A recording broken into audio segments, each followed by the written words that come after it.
What's good on everybody and welcome back to the channel. In today's video we got another reaction video. Guys, you guys love the reaction video. So you know what? This time we're gonna be reacting to some people over on TikTok, Instagram Reels, you know, those traders. So it's definitely gonna be interesting. We'll see some good trades, I'm sure we'll see some bad trades. But you guys know with the reactions, the headphones come on, I get to chill, hang back with the Coke, and that's all I need, bro. That's literally all I need. Lost $4,000.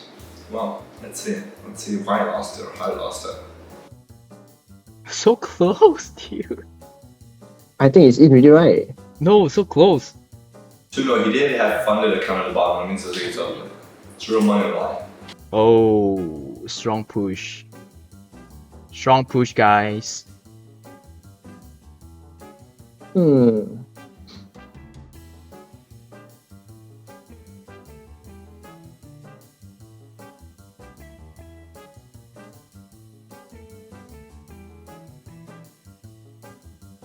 Oh shit, it's gone. Well, first of all, US 30, bro. Anybody that's trading US 30, I don't really know you're fucking cooked, man. Like, yes, people that trade US 30, they're doing it just to gamble. I'm gonna just leave it at that. There's nothing else. Second of all, how do you lose your whole account in like a few ticks? Guys, this is terrible risk management. He lost $4,000 to his whole account. Within a matter of seconds, the price, yes, was going up very aggressively. He traded just short with no confirmation. But apart from that, the risk management was just awful. You just full ported. And people are paying you to see this, bro. Terrible trade. Kind of what I expected brand new traders to do. A lot of you guys have done this. That's what's frustrating. A lot of you guys have done this. Just full ported an account. You buy one. Guys, it's a few $100 to buy these accounts. Do not waste it like that. Take it serious. Pretend like it's real money. This is why you're not successful. If you fucking trade like this dude, literally no setup, nothing, not explaining anything. This guy's a pretty Brian. He's just like, I don't know who is it, Felix or is it Brian, bro? Whoever it is, you both cooked. Alright, next one out. What? What?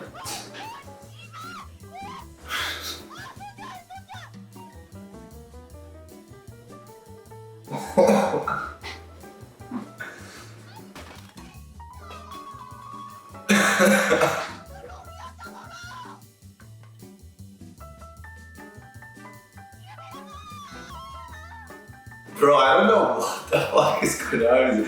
I'll be honest, I don't know if this shit is real with it. They just like edit somebody after this. Bro, but Korean like streams, bro, I've seen Korean streams, dude, they're fucking crazy. These motherfuckers don't give a fuck, no risk management, like for entertainment. The Korean streams, like they get us beat, bro. Like don't matter. Like if you were just pure entertainment or trading, I've seen this before. Korean streams, they just wild out. Even the big numbers, 8.2 million. Like this might be like just like a rack. It's 150 USD. It's like 192,000 Korean wang or some shit. I don't know. I have no idea. But it looks like they're trading some kind of crypto. I think it might be Ethereum. Really hard to tell. Look, the only thing she's trading is her motion too. You saw her. I don't know if this is fucking real, but apart from she kicks. Like, yeah, what's. If anybody speaks Korean, leave a fucking translation. Obviously, just like this just looks funny, bro. Like technically, like I don't even know if it's real, but fucking hilarious. And all my Korean viewers, Korean streamers, like. Today was my first losing trade in over 10 days, and if this trade happened any other day, I would 100% take it again. And that is because my model has over an 80% win rate, and now no strategy in the world in day trading has a 100% win rate. So I know if this exact model and this exact entry happened any other day in the market, it has an extremely high chance of hitting my take profit. Now, the reason I entered into this trade was because we had disrespected this bearish fair value gap, and I only take long positions from bearish fair value gaps. So my entry was the candle close above this bearish fair value gap right here. My take profit was simply these equal highs here, and then I would have left over runners for higher buy side liquidity resting in the market. Now, I have over an 80% win rate, and I trade live every single day in my Discord. So this guy took a loss, so there's actually a lot of positive in here, apart from him trying to shield.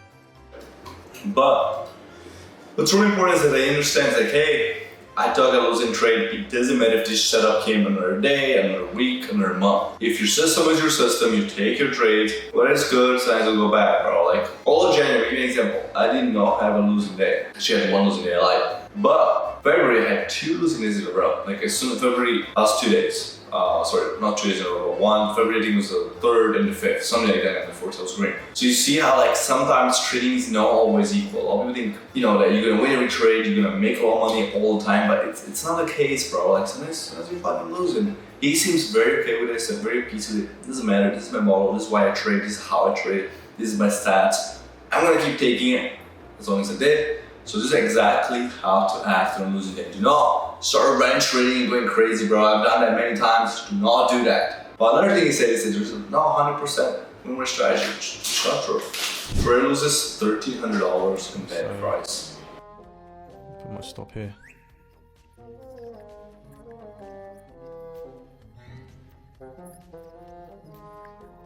So he's shorting the bridge for dog gambling and stop down. It's cool.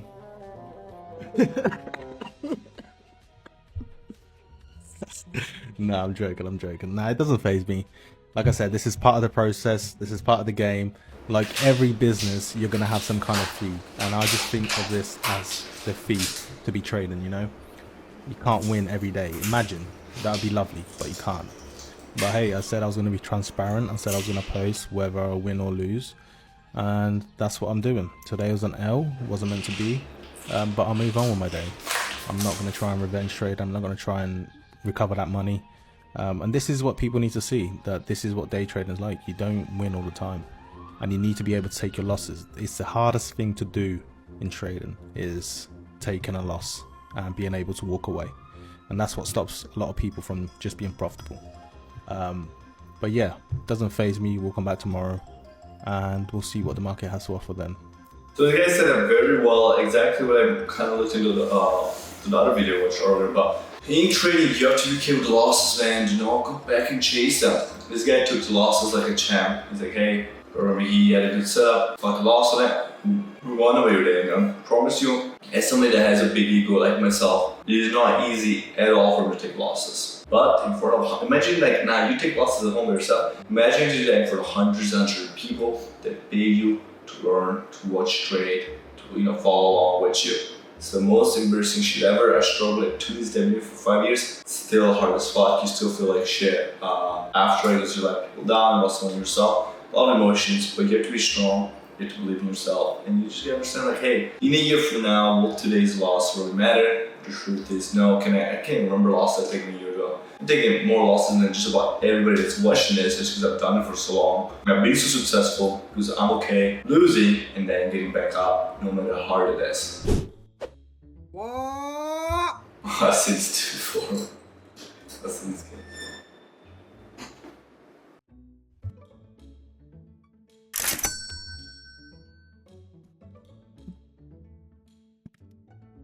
That's all he did. But you know what's interesting in this video, if we pull it back? He really actually is pretty solid now. I don't know what his position size and where his stop loss was. It's hard to tell, but when price bounced up the way it did, a lot of people would have just held them like, I just want to go back to break even, bro. Just go back to break even and I'll be out. The guy was like, you know what? I just want to bounce up. He didn't just hope for it to come back. He actually did end up just closing it. Now, why he not locked the price flush so hard and he just held it with no stop loss? I don't know. But at least there's a little silver lining there, which was he wasn't extremely greedy. He was like, you know what? I got a decent enough bounce to get the fuck out. I'm getting out.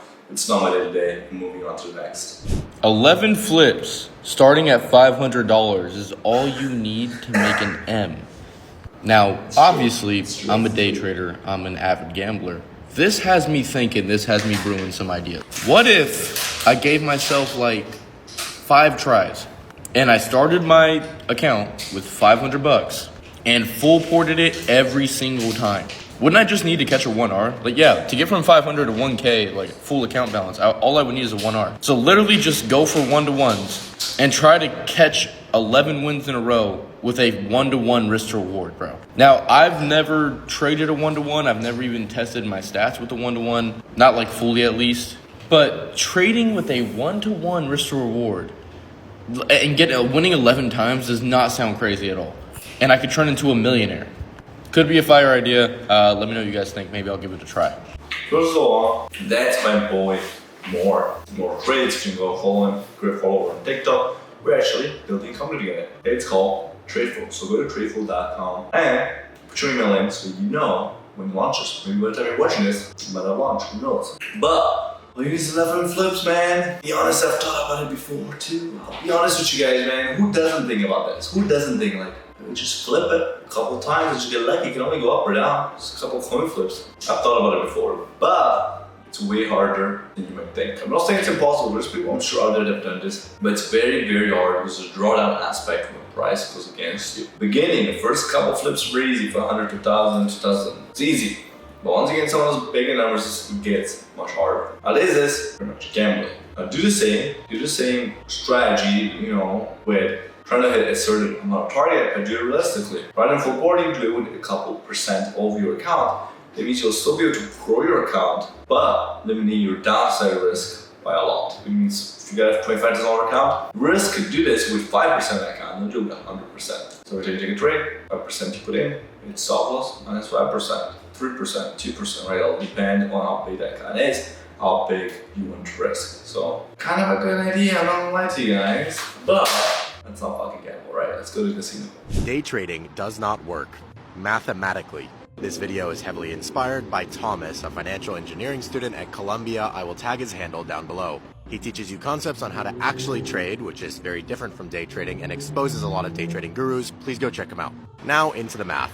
The first reason that day trading doesn't work is because of the efficient market hypothesis. This essentially states that because there are so many actors in the stock market, the current price actually already reflects its value. If it were priced too high or priced too low, it would be corrected almost instantly. When the price does not reflect the actual value, that's called a market inefficiency. And these are carved out instantaneously by high-frequency trading firms. I have a buddy who's a quant. While the math in that line of work is very important, so is the actual hardware. There are rules with how close you can get to certain servers. And these high-frequency... Time out. Let's time it out right here. Anytime somebody's like, I know a quant, he's about to say some bullshit. We have all orders stories. We got this dude, we need milliseconds need to fill in their orders. Guys, the truth is the market is inefficient. You guys, if this is true what he's saying, it's complete bullshit. Let's pull up the PLTR chart. Here it is, the PLTR chart, editor, put it in somewhere. This company's been going straight up for months now, from $9 all the way to over $100. I believe this company's worth over $200 billion. Believe it or it is, maybe more. I don't fucking know, editor. Find out how much PLTR is worth, put it up. This company cash flows, guess how much? $20 million. They make $20 million a year. Their P ratio is off the charts in ridiculous amount of overvaluation, but it does not matter because the stock keeps going up. Because people like this fool right here that knows nothing about trading or investing really, thinks that the efficient market, everything is gonna be the price. Bro, it's so dumb. This is why there's bubbles. You see companies all the time with extremely low valuations and make a ton of money. It's all about hype. We saw recently with AI, all these AI companies mooning for no reason really. There's nothing that changed in their fundamentals, but it was whatever the hype on the markets was. The market is efficiently inefficient. Your job is to find where the inefficiencies are and take advantage of them, or follow the trend of the overall inefficiency. That's how you make money. What he's saying about this first point is complete stupidity and not true at all. Petition to get nanosecond and sometimes even picosecond reaction times. They can get new news and exit or enter a position faster than your human reaction time. Which leads me to number 2, adverse selection. These firms and massive institutions have access to information that you simply cannot process fast enough, creating an asymmetry on the information and news that you're trading on versus the ones that they're trading on, creating an unfair outcome in their favor. Despite what anyone tells you, you are not trading with the banks. First of all, banks don't trade naked options and unhedged positions. Second of all, day trading is zero sum. When someone wins, somebody else loses. And these so-called market makers are literally creating and dictating the price on what you're buying. They are making the bet that if you take that position at that price that they dictate, you lose money. Therefore, they make money. Another pause. 2 things here. One is actually correct on, no, you're not trading the banks. Stop. Whoever says that, it's a catchphrase. It just sounds cool to clickbait. Okay, let's get out of the way. Number 2 is he thinks that market makers are actually targeting retail traders, which is not true at all. Market makers are targeting other market makers. It's a battle of the big fish after big fish, and while everybody else is kind of on the sideline and watching. Most of you guys are prop firms. which guess what? It's not real orders. It's all simulated money into the markets, and then you get a little payout with the money of other people that put in the firm that lost money. That's how that works. So the thing, anybody that thinks that the banks or fucking market makers, it's not even really the banks, it's the market makers really, are out there to get you complete stupidity. What they're out there is to get other big players in the game that have opposite bets of them.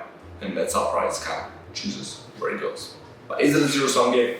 Yes, it is. But trust me, there's a bunch of big players out there, a bunch of hedge funds that do terribly. Warren Buffett came out and said many times that hedge funds are terrible, they mostly lose money, and yes, they do. Which, just like day traders, like this guy thinks, these hedge fund investors are not as smart as you think. A lot of people would call it smart money. I call it anybody works at hedge fund, the money. Which leads me to number 3, the random walk hypothesis. This is a theory that stock prices can be modeled after a stochastic process. Here's the equation solving for the change in stock price. If DS is positive, that means the stock price is going up. If it's negative, that means the stock price is going down. It's the change in price of the underlying asset. The first term on the right side of the equation is mu, a drift constant, times the current price of the underlying asset, times the change in time. But delta t intraday makes this first value basically negligible because dt is close to 0, which means we can only look at the second term as part of this equation. Sigma is a constant, st again is the price of the underlying asset at this time, and then dwt is Brownian motion, aka random noise, aka can be positive or negative. Meaning if you are betting on the direction of a stock at a sufficiently small enough time interval, aka day trading, you are betting on random noise. It can go positive or negative at any point. Now, just like if I were to flip a coin 10 times, I might get heads all 10 times. That doesn't mean I'll get heads forever. But we still know mathematically what the expected value is for the number of heads and tails if I were to flip it 10 times. And the same is true for day trading, which, because of all the things that I mentioned, plus taxes and fees, is always negative. This is why mathematically day trading does not work. First of all, plus money made plus taxes and fees. So you only get taxed when you make money. So is it admitting that all day traders make money? Why that claims to be really smart. Forget about taxes actually work. Pretty simple idea. But is trading still a dreamer? Yes, it is. That's why you have something called strategies. You know, when you wait for price to do a specific thing that you observe, gives you an overall edge in the market, where the market tends to drift of the market. What is said, overall the drift of the market is to an upside. We look at the overall markets, Nasdaq and S&P 500. It is not true for singular stocks, which I kind of mentioned a little bit before. We were talking about news and things like that, but we'll have a slide for that. Yes, the drift of the market is completely to upside. When you're trading intraday, you have to look at what your statistics of strategy is, which this guy is just assuming people trade at random times, random things, just flipping a coin, which is, that's the assumption you have. Day trading, of course, will come out to people that make a lot of money. This guy tried to use really big words, really big ideas, explain why day trading doesn't work. Well, it's not true. Day trading has been proven to work for many individuals that have studied it. That doesn't mean that it's easy, not at all, but there's plenty of people out there that make a decent living. You know, there's millions and millions of dollars, people driving Ferraris and things like that. Nobody, I know, right? But do you make a good amount of money? Now, let me ask you this. Somebody, let's say, makes $300,000, $450,000 day trading, and they teach people how to day trade and make $2 million if they're teaching. Is that right or not right? That's up to you to decide how you feel about that. But say it simply does not work, it's completely untrue. There's multiple ways to make day trading work. On that note, like the video, comment, and we'll do more reactions. And how about you guys start sending me somebody's going to you want me to react to, whether it's good or bad. I don't care. I'll react to it and give you my opinion. My chips fell. See you guys. Nice video.